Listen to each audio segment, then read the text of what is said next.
আসসালামু আলাইকুম। আপনারা সবাই কেমন আছেন? আলহামদুলিল্লাহ, আপনাদের দোয়ায় আমি ভালো আছি। এটা আমার দেশি মুরগির শেডঘর। প্রথমত এখানে আমি ২০টি দেশি মুরগি আর ২টি রাওয়া নিয়ে শুরু করছিলাম। এখন আমার প্রায় ২৩০ থেকে ৪০টার মতো মুরগি আছে, ছোটো বড়ো মিলিয়ে। আলহামদুলিল্লাহ, আমার মুরগির গ্রোথ তো মোটামুটি অনেক সুন্দর, আলহামদুলিল্লাহ। কিন্তু আমার যেই শেডঘরটা, এখানে আর মুরগি আর ধরতেছে না।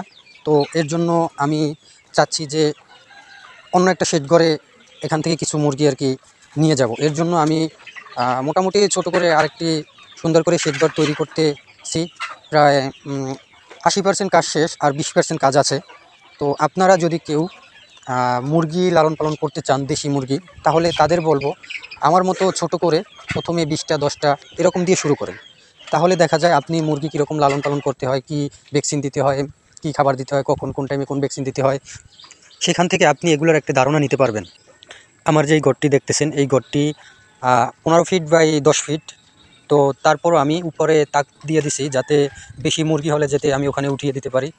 ওগুলো যদি আমি বাইরে থেকে আটকিয়ে দিয়ে কিছু মুরগি ওখানেও রাখতে পারবো, এই জন্য। তো আমার এই ভিডিওর ভিতরে কোনো কাজ যদি ভুল হয় আমাকে জানাবেন প্লিজ। আসসালামু আলাইকুম।